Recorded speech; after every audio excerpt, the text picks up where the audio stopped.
Vamos abrir nossas Bíblias no segundo livro de Reis, capítulo 5. Segundo livro de Reis, capítulo 5, nós vamos ler a parte B do verso 15. Só um detalhe, eu tinha mandado hoje o vídeo do Júlio que mandou para passar, mas como o Guilherme não está aqui, então não teve como ele trazer, porque ele não está aqui, é óbvio. Então a semana que vem nós passaremos, mas ele mandou as notícias do mês de julho.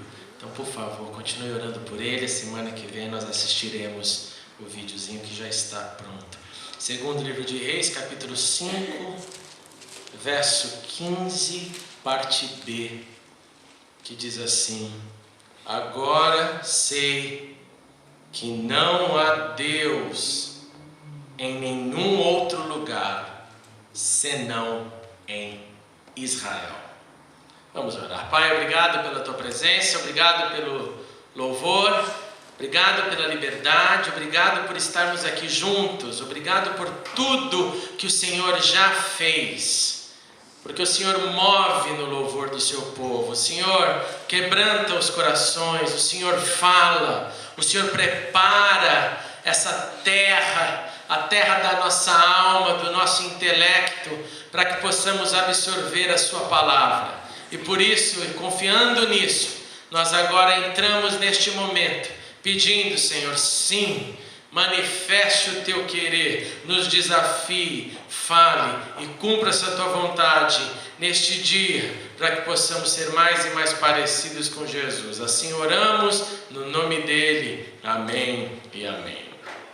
Irmãos e irmãs, esse texto do segundo livro de Reis está situado mais ou menos no 9º século antes de Cristo, num momento de profunda instabilidade entre Israel e a Síria, a mesma Síria que você hoje está acompanhando na televisão, com todas as tristezas e desgraças que têm acontecido lá. Inclusive o meu encorajamento para que nós continuemos a orar por eles, orar para que uma solução venha, para que o povo de Deus que está lá, já tem um bando de cristãos refugiados espalhados na vizinhança, o povo que sofre pela falta de liberdade religiosa. Então não se esqueça, é um momento muito triste, muito delicado.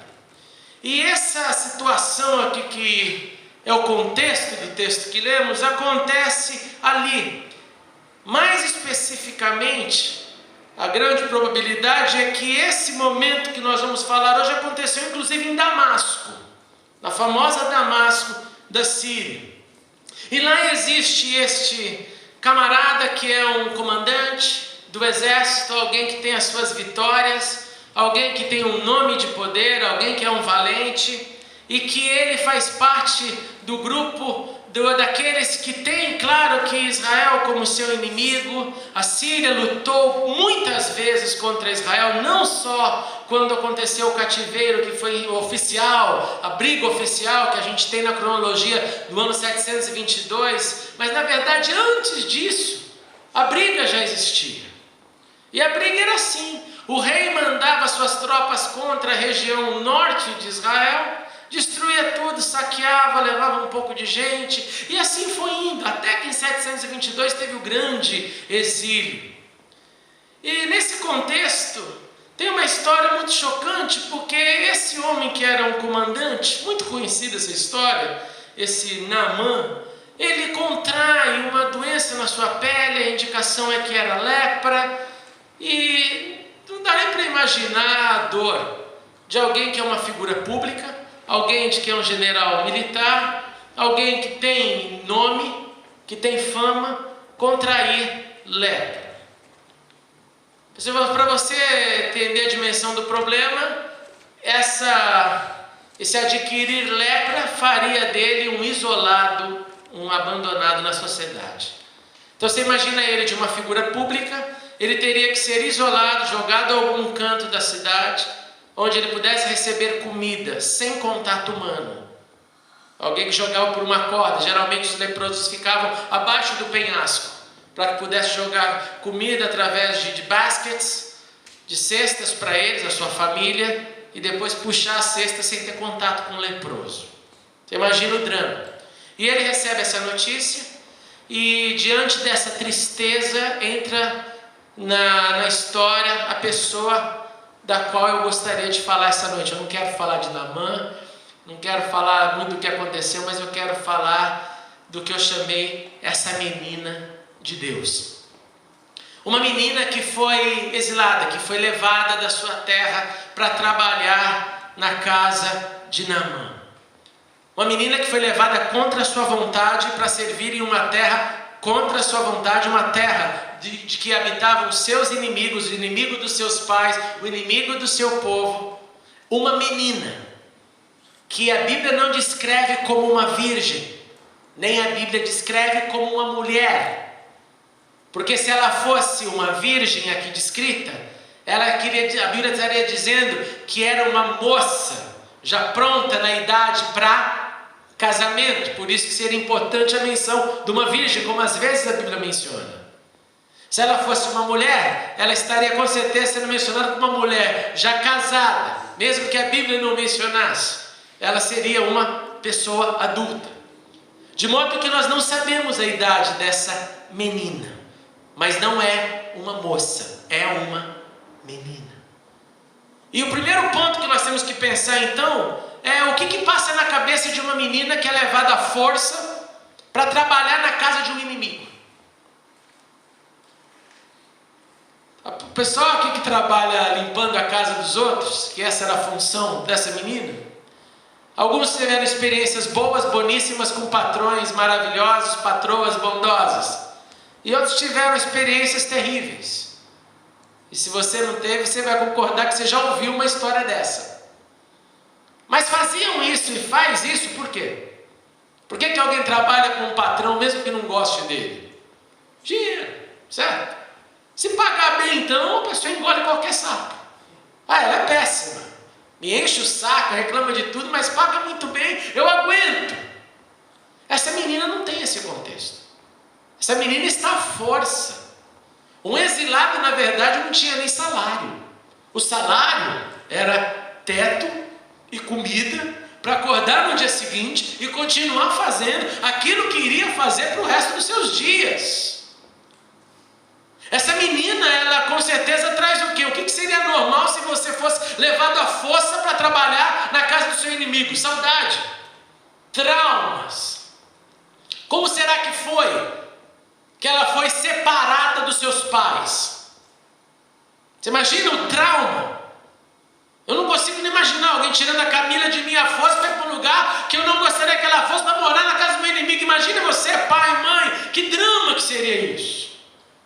Um trauma irreparável.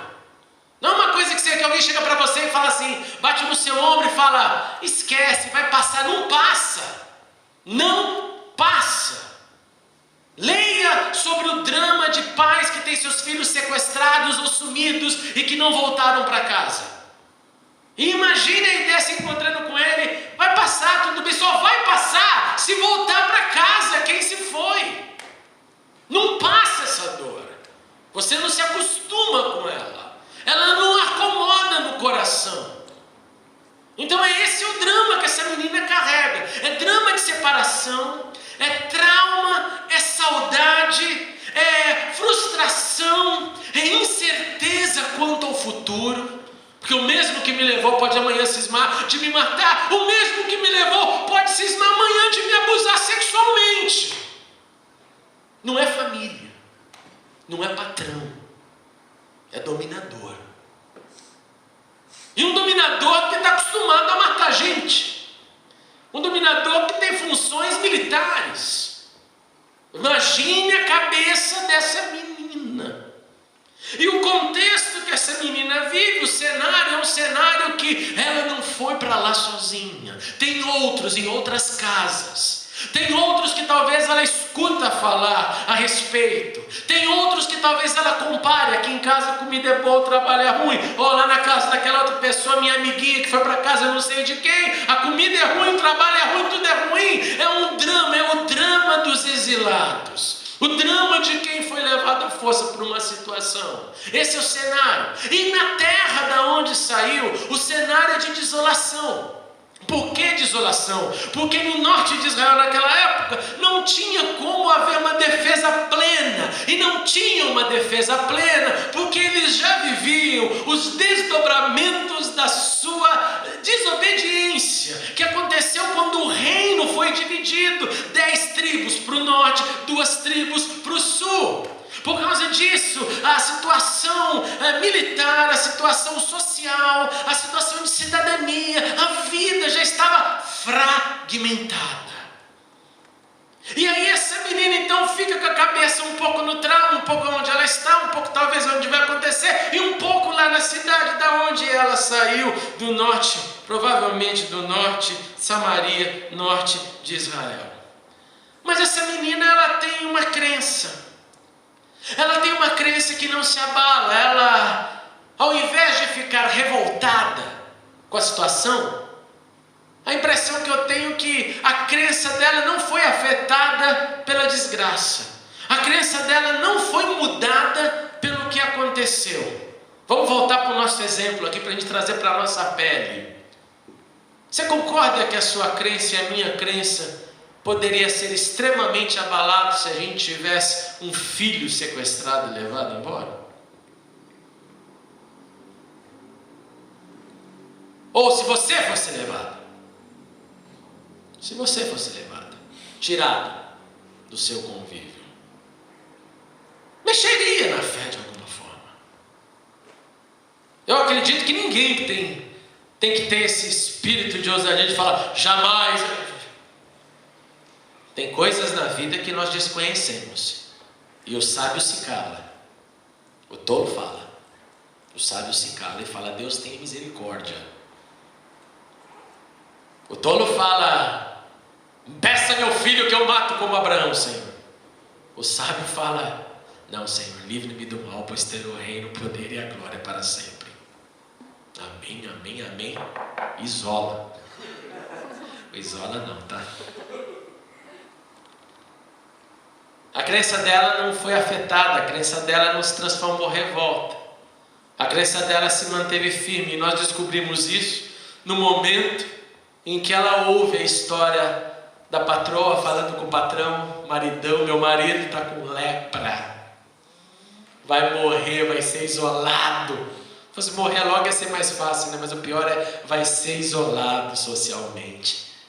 E a menininha que tinha tudo para ser traumatizada se levanta e fala, ai, se o meu patrão procurasse o Deus de Israel. Ai, se o meu patrão procurasse o profeta de Deus que mora em Samaria.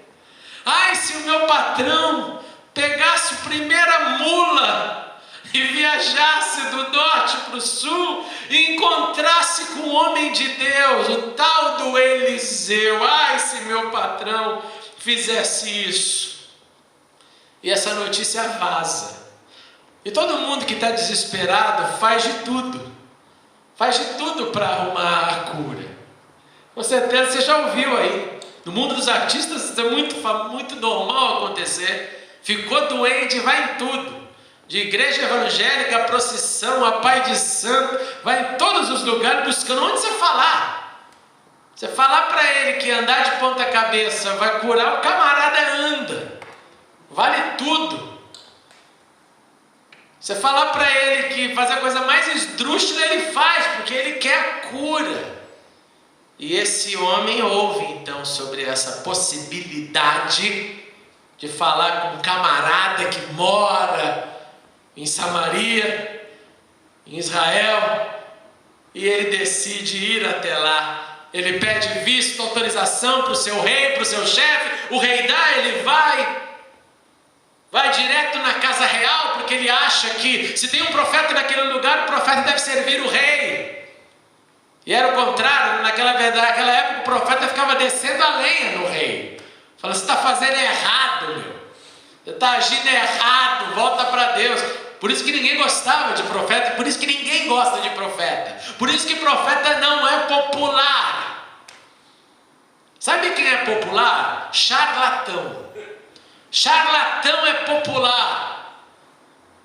O meio evangélico tem um bando de charlatão, mistura de charlatão com bozo. Mistura de mentira com sempre rir. E a multidão lá. E quando você começa a apontar o evangelho, a palavra de Deus, é igual Jesus fala, quer ir embora vai logo, meu. Da mesma forma, aquele que ouve faz como Pedro, Senhor, quem tenha outras palavras a não ser essas de salvação que o Senhor tem, para onde iremos nós? Ele vai, então ele encontra finalmente com Eliseu, esse profeta que, ao ouvir falar da busca, simplesmente fala para si, manda um recado lá para o camarada, para o leproso. Gente, olha a cena. Manda um recado. Eliseu não quer nem muito conversa. Manda um recado para ele, fala para ele entrar no Rio Jordão, 7 banhos lá, abaixa, sobe, vai estar curadinho. Naamã fica um pouco irritado, daqui papo estranho, essa água é suja, tem rios melhores na minha terra. Os seus conselheiros dizem para ele, mas é fácil, que estão te pedindo, banha logo. Ele toma seu banhinho, sai de lá com a pele igual de bebê e faz a declaração que nós lemos, agora sei que não há Deus em nenhum outro lugar senão em Israel. Tem sua cura, tem sua vida restaurada, sua posição social é mantida, a sua profissão, o seu trabalho, o seu job, continua lá o general, o comandante. Mas de novo eu quero lembrar da menina, porque tudo isso aconteceu por causa da menina, da possível traumatizada, saudosa, frustrada, incerta, sem saber do que vem no futuro, disse, pela sua simples palavra, ai, se ele falasse com alguém de Deus, com o profeta que mora em Israel. O que isso tem a ver com a gente, irmãos e irmãs? Nós, cristãos, temos um profeta. Nós cristãos, quando abrimos as páginas do Novo Testamento, começamos a ler sobre o primeiro profeta que se manifesta no Novo Testamento, que é João Batista. E João Batista chega e já vai embora logo, já fala, olha, que eu diminua e que ele cresça, o meu período é passageiro. E daqui a pouco vem um que é maior do que eu batizo com água, ele batiza com fogo. Eu sou a voz, e ele anuncia, e some logo com a cabeça decapitada. O maior homem nascido de mulher morre com poucos dias de vida. Se Jesus, crucificado com 33, segundo a nossa ideia, João Batista com 32 talvez, com 33, com menos meses, alguns que Jesus, não sabemos, com quantos anos, João Batista com 30, no início ali do ministério de Jesus, com 31, viveu pouco, mal se tornou adulto e morreu, decapitado, e chamado do maior entre os nascidos de mulher, e vem depois o segundo grande profeta, o maior dos profetas, que é Jesus, e Jesus vem, ensina, Jesus vive, Jesus manifesta, Jesus não somente acusa, porque uma palavra profética acusa, certo? Acusa o quê? Do erro, do pecado, é verdade. Você lembra quando Jesus, por exemplo, trata a temática sobre a cobiça dos olhos e fala assim, quem nunca adulterou? Não, todo mundo aí é adúltero. Vocês todos, nós todos. Por que, Jesus? Eu nunca. Quando você olhou para alguém com pensamento impuro, você já fez. Jesus acusa. Mas ele não só acusa, ele dá também a solução do problema. Eu sou a porta, eu sou o caminho, eu sou a luz, eu sou a vida, eu sou o acesso. Profeta que acusa, que dá o caminho, que fala a resposta. Profeta que arranca as feridas, profeta que cura, profeta que passa a mão e mostra que há poder, profeta que revela. Natanael, antes de você estava lá embaixo da árvore, eu te vi, meu amigo. Profeta que vive em dimensões da espiritualidade que no encontro íntimo traz Elias e Moisés para bater um papo em cima do monte. como aconteceu na transfiguração. Profeta também que tem os pés no chão e tem coragem de dizer assim: olha, quando levar um tapa na cara, vira outra face. Profeta que fala assim: olha, esse papinho de que todo mundo se ama e ama quem te ama é bobeira, isso é papo de criança. Papo de adulto é amar inimigo. Amar inimigo é papo de adulto. Profeta que fala: vai ter aflição, vai sofrer, vacina dolorida, bezetacil, carga máxima, mas tem resultado. E o resultado é: eu estou indo lá preparar a casa de vocês. Meu pai trabalha, eu trabalho, eu encerro aqui com vocês e vou para lá trabalhar. Não vou para lá ficar assistindo agora na jacuzzi celestial, pezinho para cima, já morri, agora eu reino sobre todos. Não, eu vou, meu pai trabalha e eu vou continuar fazendo a morada de vocês. Profeta que diz: sim, mesmo com as aflições, continuem, avancem, prossigam. Profeta que diz: a eternidade não há de se comparar com a finitude da vida. Profeta que nas últimas palavras ainda deu o último recado, e esse é o importante para essa noite. Agora vocês então saiam, continuem, vão, preguem, façam discípulos, batizem, ensinem. Esse é o nosso profeta. Esse é o profeta que eu vivo, que eu sigo, que você segue. E é essa dádiva que eu quero hoje te encorajar a lembrar, com a responsabilidade do falar: ai, se ele ou ela soubesse que tem um profeta em Israel. Ai, se ele e ela que me cerca soubesse que tem um Deus que pode dar uma outra dimensão naquela vida medíocre que eu tenho compartilhado e visto, que não tem nada que acrescenta. Ai, se ele ou ela soubesse que mesmo eu, com os meus traumas, dilemas, problemas, desejos não conquistados, eu estou aqui anunciando também como essa menina de Deus tem solução. E por que eu estou falando isso, gente? Porque eu não sei como você se sente diante desse momento olímpico. Eu amo esse negócio. Eu falei para a Cecília que para mim o mais perto do sol, do céu, que eu consigo chegar em visão é uma abertura de cerimônia olímpica. E por que isso? Porque o Apocalipse descreve a multitude de multidões, gente de todas as tribos, línguas e nações vindo adorar o Cordeiro.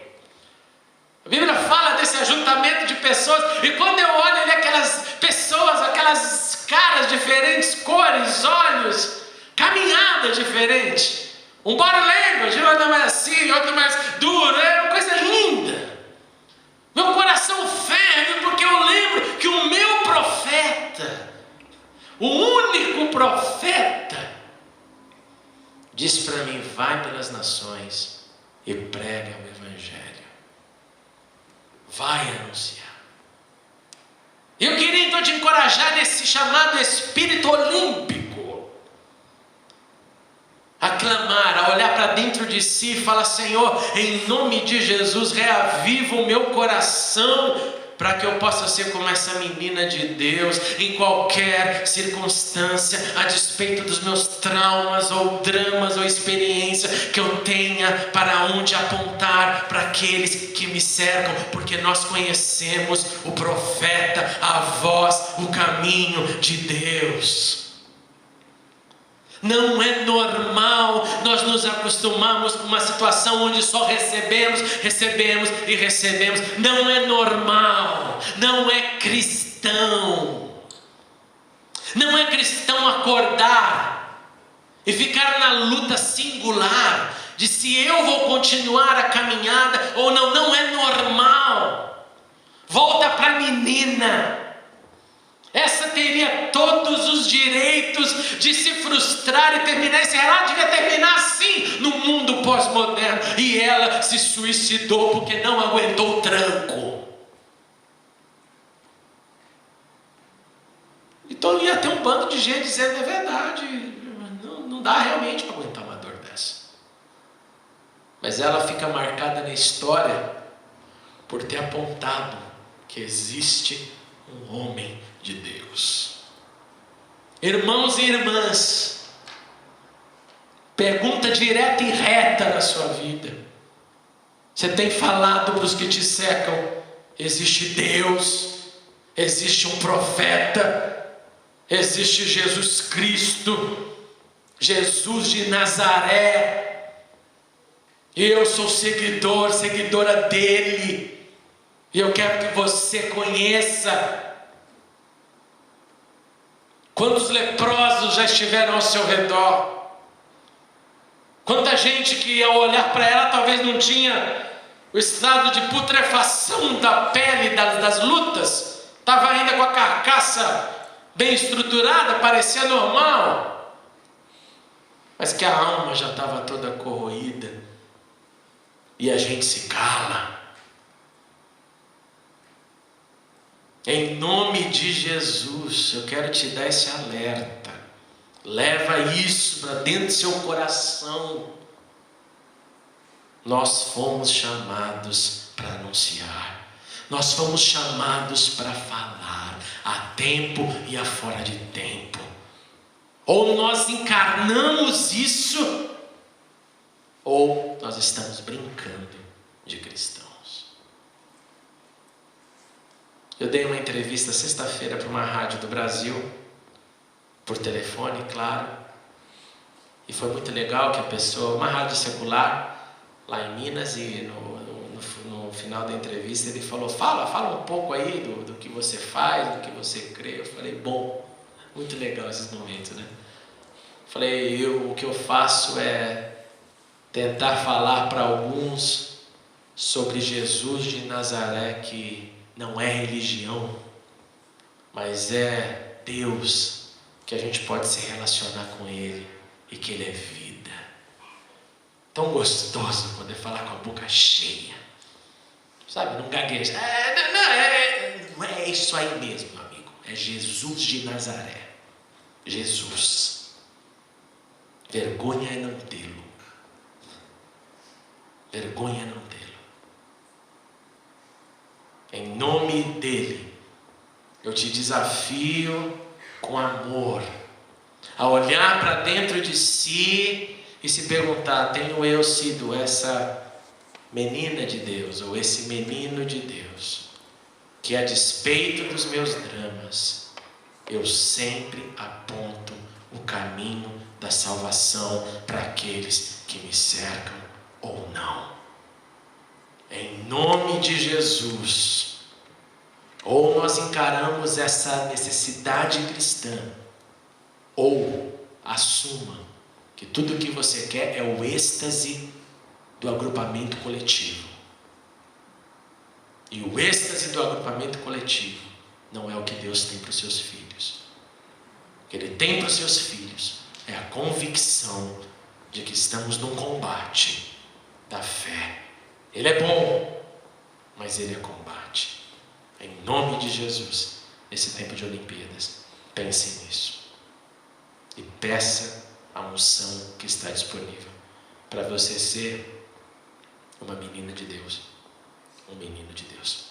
Vamos ficar de pé e orar.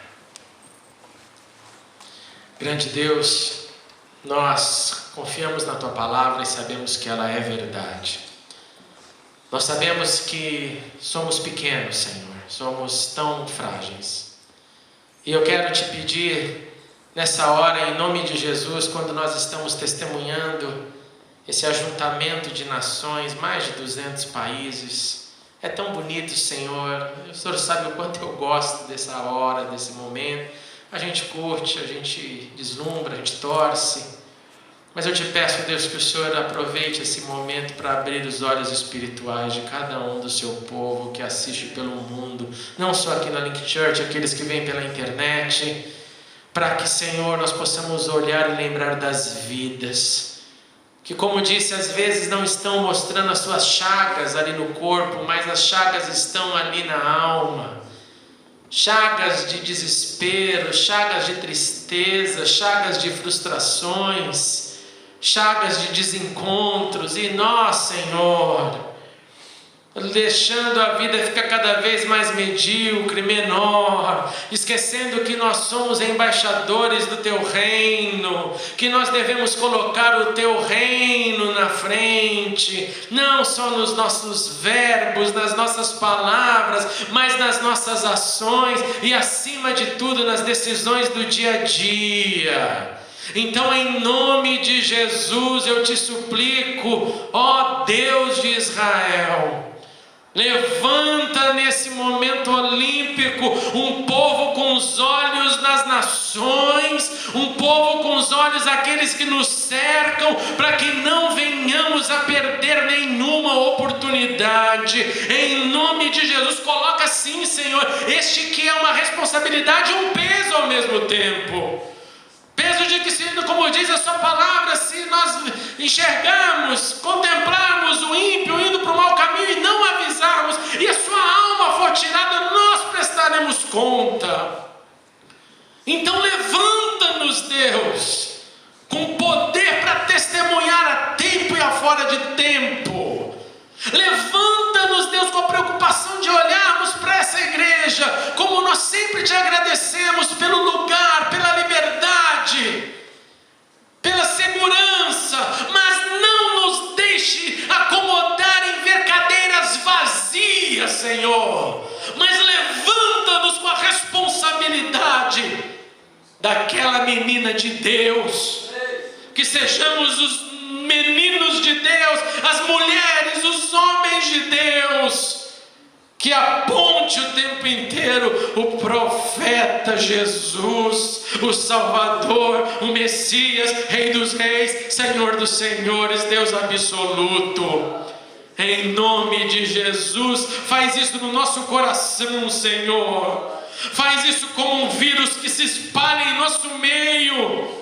Que a gente saia daqui hoje com essa responsabilidade, com essa disciplina para ser colocada em ação, de mostrar a todos os que nos cercam a Deus em Israel, a solução, a vida.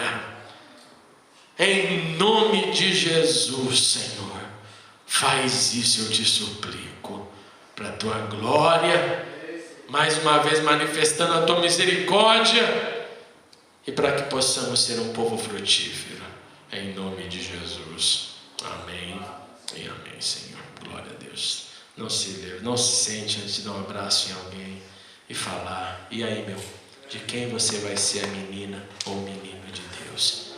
Para quem você vai anunciar?